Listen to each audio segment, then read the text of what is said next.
Ça a commencé en 1979 quand je suis revenu en Haïti pour m'occuper des causes de la diarrhée des enfants. La diarrhée des enfants, c'était la première cause de décès des enfants en Haïti et dans beaucoup de pays à travers le monde. Quand j'ai noté pourquoi les enfants mouraient essentiellement parce qu'ils étaient déshydratés, les médecins prescrivaient des solutions intraveineuses pour les réhydrater, ainsi que des antibiotiques et des antidiarrhéiques qui étaient inutiles. J'ai dû retourner à New York. J'ai passé une semaine à la librairie de Cornell pour voir ce qui se passait dans ce domaine. Et j'ai trouvé qu'au Bangladesh, il y avait une étude qui se faisait avec un sérum oral. Je l'ai introduit en Haïti, je l'ai utilisé pour les enfants atteints de diarrhée aiguë et les résultats ont été spectaculaires. La mortalité a chuté de 44% à moins de 1% dès la première année. Avec 9 professionnels haïtiens, on a créé le groupe haïtien d'études du sarcome de Kaposi et des infections opportunistes le 2 mai 1982 avec une mission de recherche, service et formation. Au Centre GESCO, nous faisons de la recherche opérationnelle. Ceci pour répondre aux grands défis qui nous interpellent, surtout dans le domaine du VIH-Sida, de la tuberculose, des grandes pathologies diarrhéiques. Nous avons été les premiers à publier dans le New England Journal of Medicine les caractéristiques du sida tropical. Et je dois vous dire, depuis, nous avons écrit plus de 200 papiers, et ceci dans les journaux les plus prestigieux.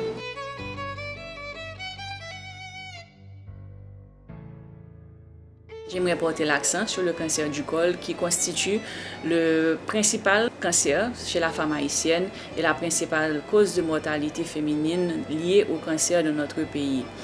Je peux dire avec fierté que nous avons pu, ce mois-ci, conclure un programme de vaccination contre le virus HPV en ciblant des jeunes de 9 à 14 ans vivant dans les communautés avoisinantes des San GESCO en leur offrant 2 doses du vaccin Gardasil et qui va permettre ces 2 doses qui vont permettre de les protéger à l'avenir contre le développement du cancer du col, ainsi avoir un impact sur leur survie et en général. En tant que coordonnateur du site à la recherche clinique, je supervise la conduite de projets de recherche thérapeutique en collaboration avec le réseau de recherche ACTG.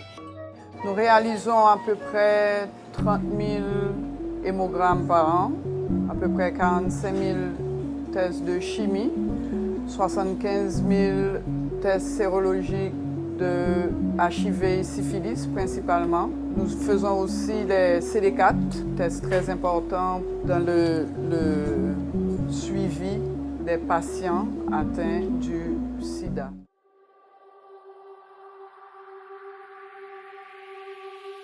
Les centres GESCO de cancer avec le ministère de la Santé publique ont, dès le début de l'épidémie, aidé à prodiguer des soins aux patients atteints par le Vibrio cholerae. C'est ainsi que nous avons ouvert notre centre de traitement contre le choléra depuis octobre 2010. Mais cette structure que vous voyez actuellement a été rénovée depuis bientôt 3-4 ans pour offrir des soins un peu plus adéquats aux patients atteints de diarrhée aiguë.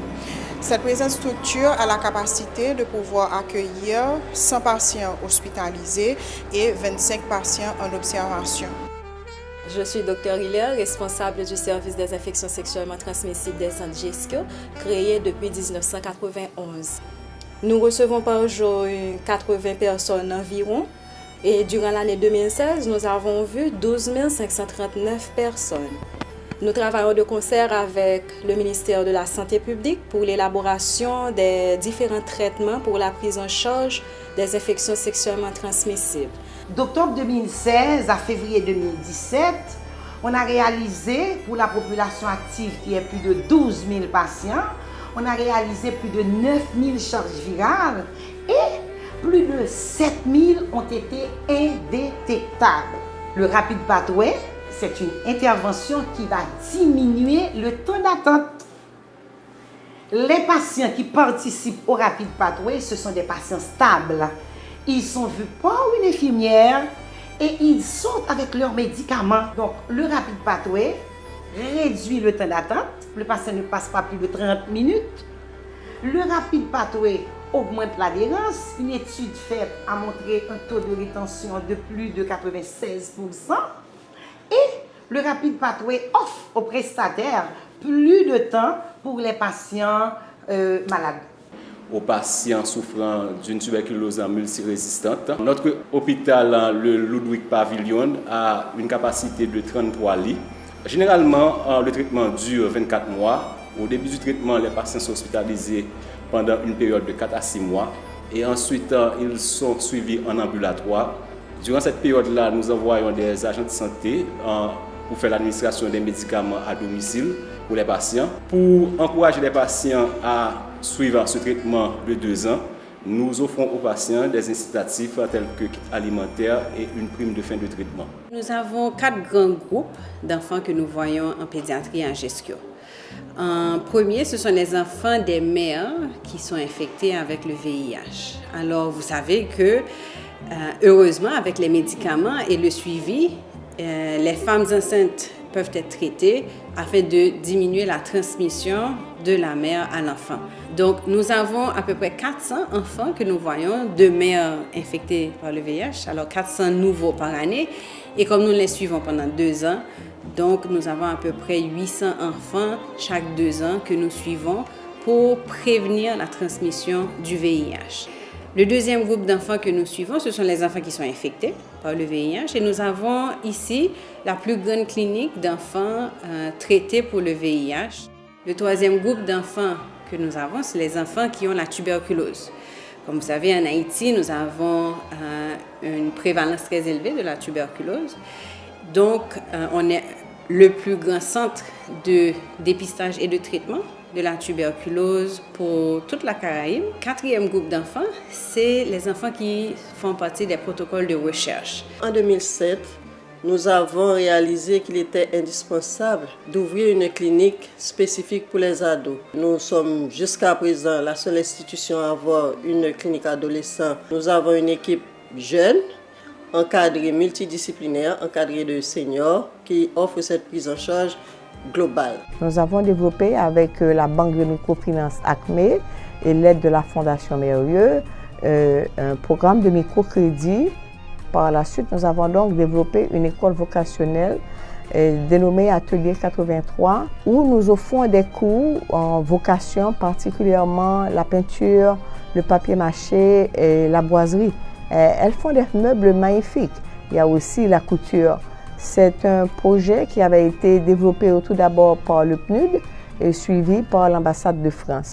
Il faut qu'on se rappelle, le Jescio n'est pas tout simplement un centre qui offre les services de santé et de soins, mais nous avons aussi des activités de santé globale, proprement dite, qui accompagnent la communauté qui est défavorisée.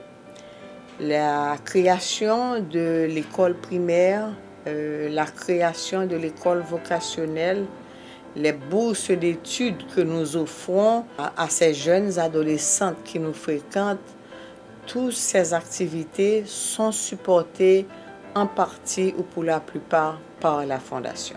Au sein de Jescio, on ne traite pas une maladie, mais une personne avec sa maladie. C'est-à-dire, on met l'accent sur tout ce qui entoure la personne, son environnement, on investit dans son éducation, sa formation professionnelle et tout le côté socio-économique. En 2012, grâce à l'aide de la Principauté de Monaco, l'école Prince Albert II de Monaco a pu être construite. Chaque année, cette école accueille plus de 300 enfants entre 3 et 15 ans. Elle comprend 10 salles de classe, une bibliothèque, une salle d'informatique, une cafétéria. Parce qu'il faut mentionner également qu'un repas équilibré est fourni quotidiennement à tous les élèves. De plus, chaque année, tous ces élèves bénéficient d'un bilan médical complet et d'un suivi médical pour les soins dentaires et ophtalmologiques. L'enseignement fourni à ces enfants constitue un investissement pour l'avenir du pays qui aura pour effet immédiat la réduction du taux de délinquance qui est le plus souvent lié au désespoir des jeunes. La formation constitue le troisième pilier de la mission des centres GESCIO. En effet, le GESCIO est le plus grand centre de formation post-universitaire en Haïti. Quels sont les types de formations que l'on offre? Tout d'abord, une formation pour la communauté, une formation pour les prestataires de soins et des formations spécialisées tant pour les agents de santé polyvalents communautaires, pour les techniciens de laboratoire, mais également avec la collaboration de l'Université Cornell et de Quisqueya, une formation en santé publique et d'infirmières praticiennes. On est devenu l'un des plus grands centres de recherche, de services et de formation pour le sida et la tuberculose des Amériques. Alors, comment ça s'est produit? Ça s'est produit parce qu'on a eu beaucoup de collaborateurs haïtiens et internationaux. On a eu également beaucoup de gens qui nous ont généreusement aidés. Et c'est là qu'intervient la FEM, la Fondation haïtienne contre les maladies endémiques. Cette fondation a été créée en plein embargo de 1993 par le secteur privé haïtien. Les statuts de cette fondation avaient été créés, organisés par le feu Maître Guy Malary, qui malheureusement n'a pas pu faire longtemps avec nous car il est décédé en pleine activité. Monsieur René Max Auguste fut donc le premier président de cette fondation avec 10 autres membres qui représentaient les différents secteurs de la vie haïtienne. L'objectif de cette fondation est de supporter nos activités. L'une des levées de fonds qui a eu le plus de succès, c'est celle qui a été réalisée en 1996. Alors nous étions encore dans la période difficile. Cependant, le secteur privé a répondu à l'appel de René Max et du GESCIO pour nous aider à acheter cette propriété dont on parle si souvent, puisqu'elle nous a permis de créer l'Institut des maladies infectieuses et santé de la reproduction IMIS à Tabar. Et là encore, je remercie sincèrement René Max, car c'est grâce à lui, il nous a accompagnés vers les propriétaires dont M. Thierry Gardère, qui a accepté de nous céder cette propriété. Vivre avec le VIH pour un enfant n'est plus une condamnation à mort. GESCIO est un centre d'excellence. Le centre GESCIO, c'est vraiment un monument national, c'est vraiment notre fierté nationale.